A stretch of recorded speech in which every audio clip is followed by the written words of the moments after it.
함께 사도신경으로 우리의 신앙을 고백하겠습니다. 나는 전능하신 아버지 하나님 천지의 창조주를 믿습니다. 나는 그의 유일하신 아들 우리 주 예수 그리스도를 믿습니다. 그는 성령으로 잉태되어 동정녀 마리아에게서 나시고 본디오 빌라도에게 고난을 받아 십자가에 못 박혀 죽으시고 장사된 지 사흘 만에 죽은 자 가운데서 다시 살아나셨으며 하늘에 오르시어 전능하신 아버지 하나님 우편에 앉아 계시다가 거기로부터 살아있는 자와 죽은 자를 심판하러 오십니다. 나는 성령을 믿으며 거룩한 공교회와 성도의 교제와 죄를 용서받는 것과 몸의 부활과 영생을 믿습니다. 아멘.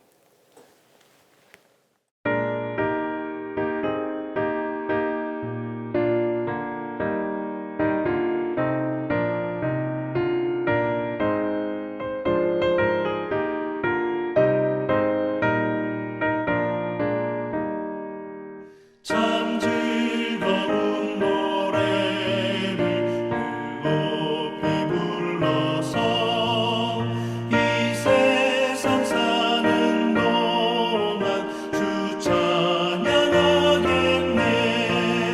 복 주실 산에 올라 멀리 바라보니 나 건너갈 요단강 뚜렷이 보이네. 참 아름다운 노래 늘 높이 부르세. 하늘에서만 주신 주 찬양하여라. 참 아름다운 노래 다 함께 부르세.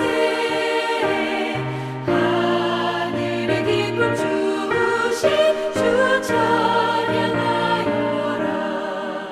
참 즐거운 노래를 늘 높이 불러서 내 영혼 구원하신 주 찬양하겠네.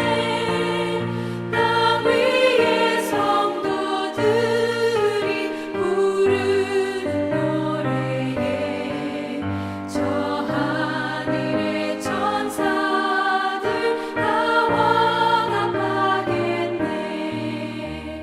참 아름다운 노래 늘 높이 부르세. 하늘에서만 주신 주 찬양하여라. 참 아름다운 노래 다 함께 부르세. 하늘의 기쁨 주신 주 찬양하여라. 참 즐거운 노래를 늘 높이 불러서 만왕의 왕 되신 주 나 찬양하겠네. 거룩한 하늘 노래 들려올 그때에 참 그립던 주님을 반가이 대하리. 참 아름다운 노래 늘 높이 부르세. 하늘에서만 주신 주 찬양하여라. 참 아름다운 노래 다 함께 부르세. 하늘의 기쁨 주신 주 찬양하여라.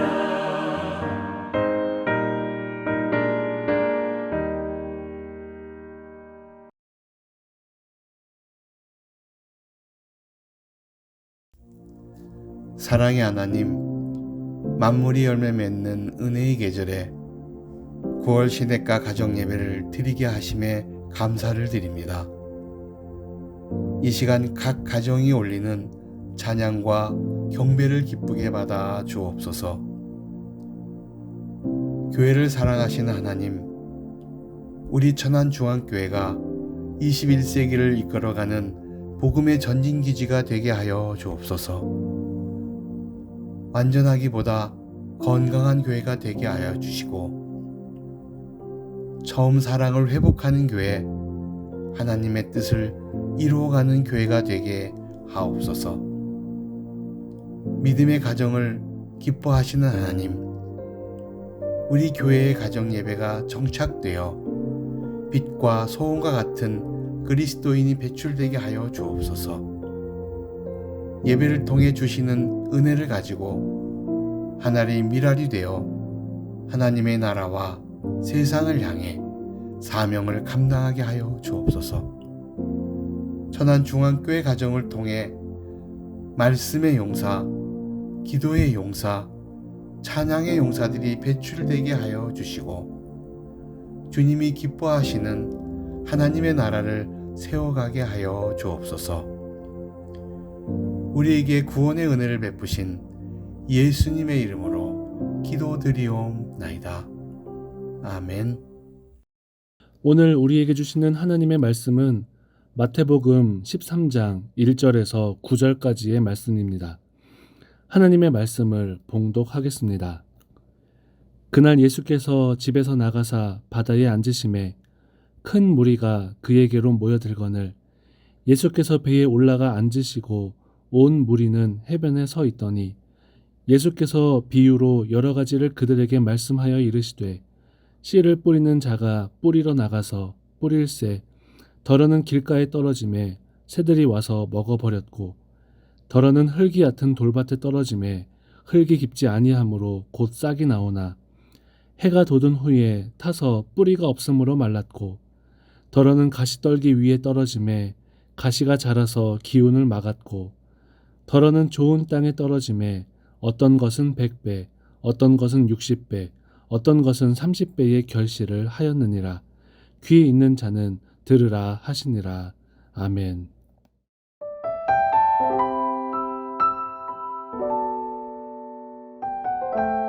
오늘 가정예배의 말씀 제목은 신앙의 뿌리를 내리라 라는 제목으로 함께 은혜 받도록 하겠습니다. 오늘 본문 말씀은 매우 유명한 말씀입니다. 신앙생활 하시다 보면 한 번쯤 다 들어본 말씀이시고 익히 아는 말씀이실 겁니다. 가정이나 또 기관이나 단체나 민족이나 나라나 어디든지 뿌리가 참으로 중요합니다. 왜 그럴까요? 뿌리가 견고하면 견고할수록 튼튼하면 튼튼할수록 더 뻗어나가고 그 기관이나 단체나 가정이나 민족이 더욱더 견고히 세워나가기 때문에 그렇습니다.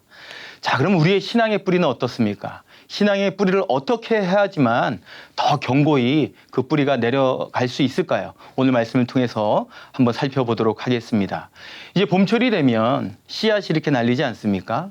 그 씨앗 하나가 4절에 보니까 더러는 길가에 떨어졌다고 말씀합니다. 근데 어떻게 됐습니까? 새들이 와서 주워 먹어버렸기 때문에 그 뿌리를 내릴 수 없는 거죠. 또 씨앗 하나가 돌밭에 떨어집니다. 그래서 흙이 깊지 않음으로 말미암아 뿌리를 내리지 못하죠. 7절에 보니까 어떻습니까? 가시떨기에 또 떨어집니다. 또 가시가 자라서 기운을 막아서 또 뿌리를 내리지 못하는 현상이 벌어집니다. 자, 그런데요, 씨앗 하나가 좋은 땅, 기름진 옥토에 떨어진 겁니다. 그러면 어떻게 될까요? 거기서부터 이제 뿌리가 뻗어나가서 이제는 줄기가 나고 더 나가서 100배, 또 어떤 것은 60배, 어떤 것은 30배의 결실을 맺었느니라 라고 말씀을 해주고 있습니다. 우리 예수님께서 이렇게 비유로, 씨 뿌리는 비유로 말씀해 주셨는데, 자, 씨는 무엇일까요? 씨는 말씀을 의미하고요. 밭은 우리의 마음을 비유로 말씀해 주고 있습니다. 자, 그러면 여기서 질문을 한번 해보겠습니다. 여러분, 씨가 중요할까요? 밭이 중요할까요?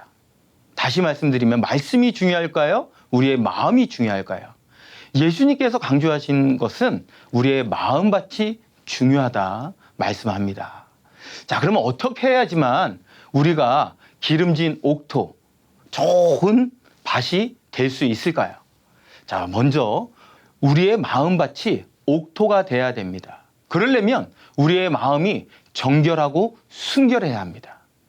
자, 다시 한번 질문을 드려보겠습니다. 이 땅에 사는 많은 사람들이 죄 없는 사람이 있을까요, 없을까요?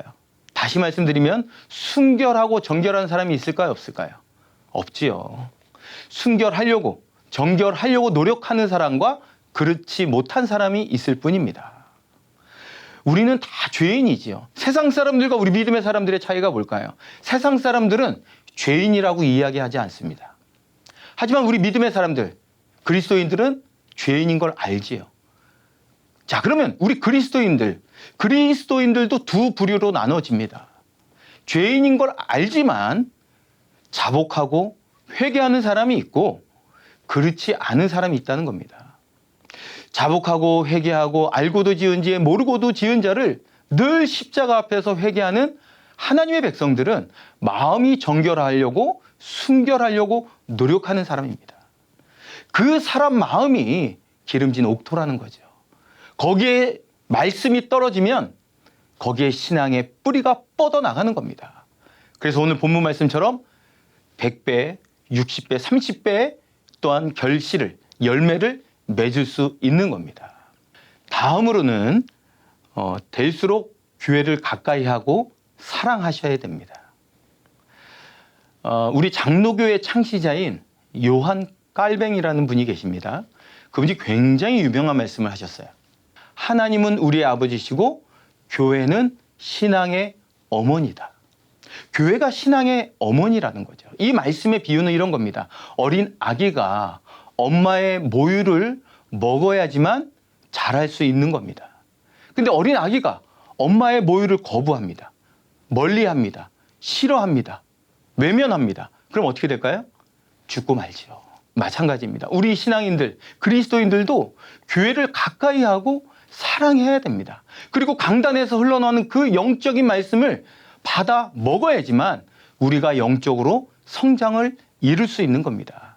그래야지 우리의 신앙의 뿌리가 더 깊이 뻗어 나갈 수 있다는 거죠.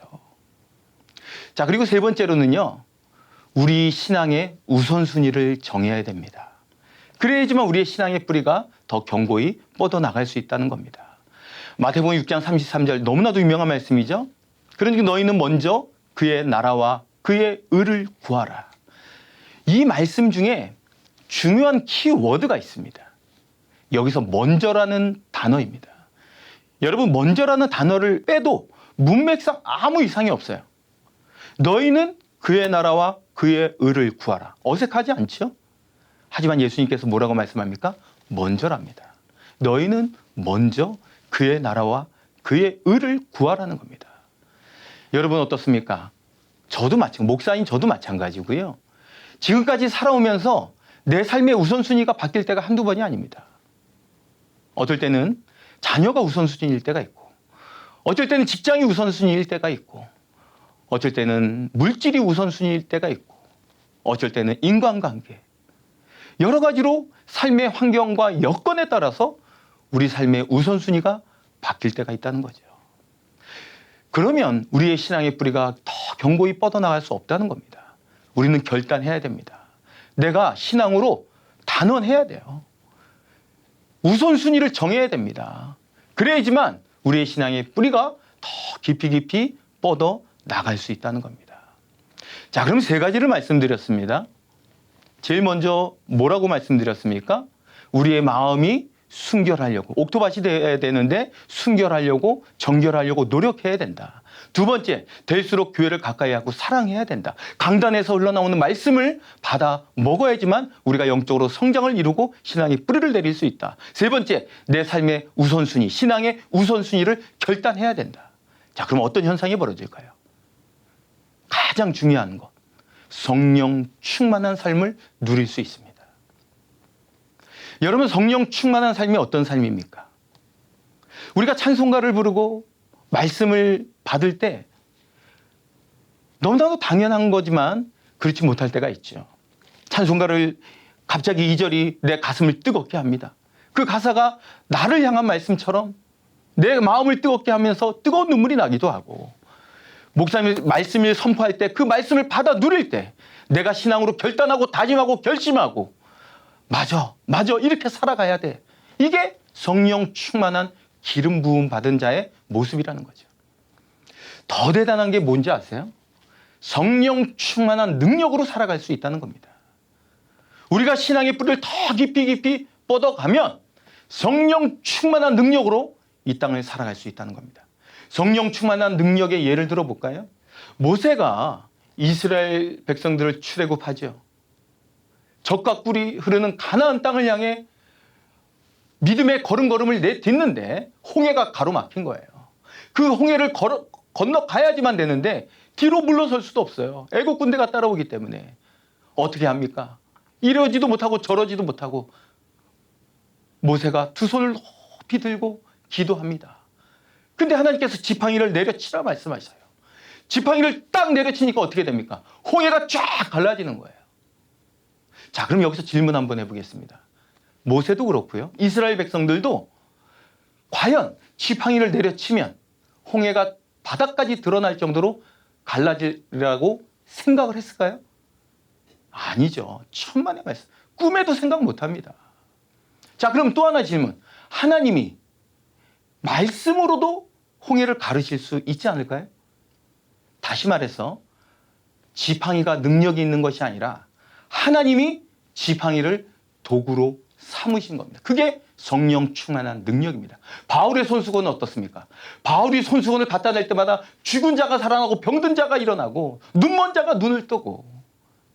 손수건이 능력이 있는 건가요? 아니죠. 하나님의 능력이 그 손수건에 임한 겁니다. 우리 믿음의 사람 한 사람 저를 비롯해서 우리 모두 마른 나뭇가지만도 못한 존재입니다. 하지만 하나님이 능력 주시면 성령 충만한 능력으로 기름 부어 주시면 우리는 이 땅에서 하나님의 역사를 이루며 살아갈 수 있어요. 중요한 건 뭘까요? 신앙의 뿌리를 견고히 내릴 때 성령 충만한 능력으로 살아갈 수 있다는 겁니다. 우리 믿음의 사람 한 사람 결단하고 다짐을 해서 이제 성령 충만한 능력, 신앙의 뿌리를 더 깊이 내려감으로 말미암아 100배, 60배, 30배의 열매의 결실을 맺음으로 말미암아 성령 충만한 능력으로 살아가는 믿음의 사람들이 다 되시길 간절히 바랍니다. 기도하겠습니다. 은혜로우신 아버지 하나님, 우리 믿음의 사람 한 사람 돌이켜보면 너무나도 부족하고 연약했습니다. 신앙의 뿌리가 견고하지 못하여 때로는 이리 흔들리고 저리 흔들릴 때도 있었습니다. 오늘 말씀을 받고 결단하고 다짐합니다. 하나님, 우리의 신앙의 뿌리가 더 견고히 튼튼히 견실히 뻗어나감으로 말미암아 성령 충만한 능력으로 살아가는 우리 모든 가정들 될 수 있도록 하나님 역사하여 주옵소서. 거룩하신 예수 그리스도의 이름 받들어 간절히 기도드리옵나이다. 아멘.